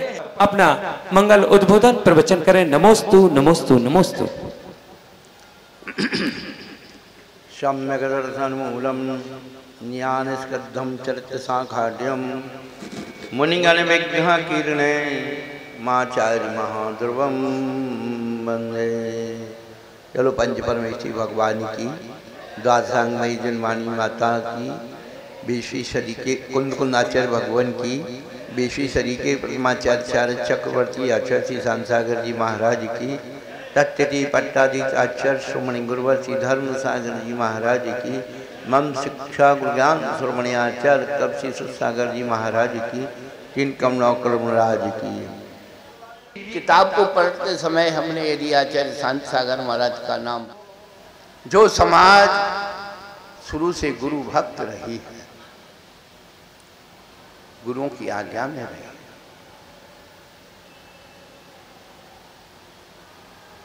जिस समाज आचार्य महावीर कीर्ति महाराज, आचार्य विनोद सागर महाराज, तपस्वी सम्राट आचार्य सन्मत सागर, हम अपने स्वार्थों के कारण इतिहास को बदलना चाहते हैं।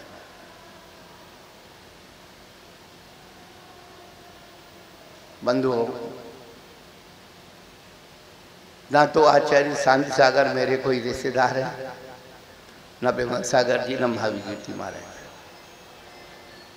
रिश्तेदारी यदि है तो ये दिगंबर मुद्रा की है। शरीर की कोई रिश्तेदारी हमारी किसी से नहीं है, हमारी आत्मा की रिश्तेदारी उनसे। जिन महान आत्माओं के गुण हम गाते हैं उन्हें हमें कोई पोटली बांध करके नहीं दी कि बेटा तू वहां मौज करना। आप किसी का गुणानुवाद करेंगे, किसी की प्रशंसा करेंगे तो आप सोचेंगे वो हमें कोई इनाम देगा या हमें कोई गिफ्ट देगा, हमें क्या मिलने वाला है। लेकिन ये महान उपकार कि जो मुद्रा हमें मिली है हम इसका बहुमान करते हैं। जब हमने इतिहास को खोजा, वो फोड़ी तो बहुत दूर की बात है। हमारे पास एक पुस्तक है 1902 की, यमन सेन महाराज जयपुर के मूलराज थे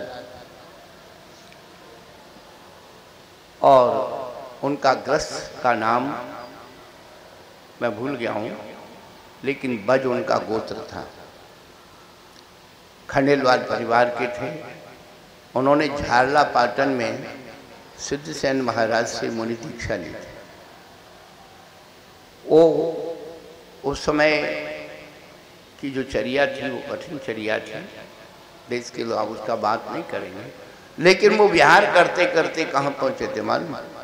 जो पाकिस्तान में लाहौर है वहाँ तक पहुँचे और उनका हस्तरेखांकित चित्र, एक केसलुंज करने का और एक नग्न अवस्था का, ये दो चित्र हमारे पास है 1902 के। और जिन सिद्धसेन महाराज से, सिद्धप्पा स्वामी से उन्होंने आचार्य शांति सागर में ग्रस्त जीवन में उनकी वैयावृत्ति की थी। आदि सागर बोरगांव कर जिनको वेद गंगा दूध गंगा नदी पार कराते थे वो आदि सागर बोरगांव करते थे, जो 7 दिन में एक ही वस्तु का आहार लेते थे।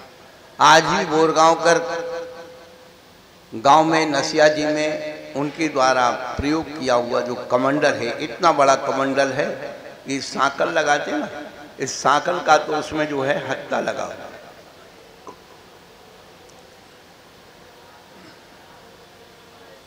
उनके एक शिष्य हुए पिहिताश्रव महाराज, उनका कमंडल मालगांव में रास्ते में मिला था, रखा हुआ है, उनकी समाधि वहाँ। हम बहुत घूमे, दक्षिण में भी घूमे, हमारा सौभाग्य कि उस भूमि की चरण रज हमारे मस्तक पर है। ये तो हम उनके महान उपकार के लिए, स्मरण के लिए प्रारंभिक है। समय समय पर हमारे गुरुजन, ज्येष्ठजन, अनुज, जो आचार्य उपाध्याय, मुराज, आरिका, गणिमार्का, खुल्लक, खुलिका, त्यागी वृत्ति ब्रह्मचारी, पूरे वर्ष भर उनके व्यक्तित्व पर वक्तव्य देना है। एक श्रृंखला से यदि हम उसका वक्तव्य देंगे तो वह एक विशुद्धि को प्राप्त होगी। हमारे पास बहुत सारी जो सामग्री थी, हमने उस सामग्री को सांगली निवासी सीएन चौगले को दी और उन्हें व्यवस्थित करके धर्म साम्राज्य नायक आचार्य शांति सागर महाराज का पूरा संकलन शुद्धिकरण करके किया है। इसके मराठी और कन्नड़ अनुवाद प्रकाशित हो चुके हैं, हिंदी अनुवाद आने वाला है। हम अपने बुजुर्गों के बारे में यदि नहीं सुनेंगे और नहीं पढ़ेंगे तो ध्यान रखना, भविष्य ना तो आपके परिवार का रहेगा, ना समाज का रहेगा, ना धर्म का रहेगा। यदि आपको डीएनए चार्ज करना है और सुरक्षित रखना है तो अपने बुजुर्गों के इतिहास को पढ़ते रहिए, समझते रहिए और लिपिबद्ध करते रहिए। अपनी आगामी पीढ़ियों को उसे सौंपते रहिए। आज की संगोष्ठी का यही सार है। समय मिलने पर फिर विचार करेंगे और अच्छी अच्छी बातें जो अनकही हैं, अनलिखी हैं, खोज की हैं, उनके बारे में बताएंगे। जलोचार्य चक्रवर्ती आचार्य श्री शांति सागर जी महाराज। जय। किताब उठा लो। पूज्य महाराज श्री से आने वाले समय में आप लोग सुनेंगे कि आचार्य शांति सागर जी का ये जो चित्र है, ये ऐसा जो बना हुआ है, उस पर भी उनका अपना एक चिंतन है जो हम कभी गुरुमुख से ही सुने तो बहुत ही अच्छा लगता है।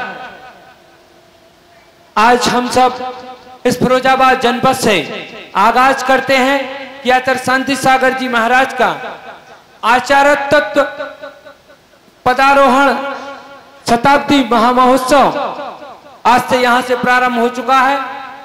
और जहां भी हम तो यहीं से निवेदन करते हैं कि हिंदुस्तान में जितने भी आर्का मुनि संघ आचार्य संघ विराजमान हैं, सभी लोग आचार्य शांति सागर जी महाराज का यह आचार्यत्व पदारोहण दिवस को पूरे वर्ष भर मनाए, ऐसी विनय हमारी उनसे भी है। इसी के साथ आज की यह गोष्ठी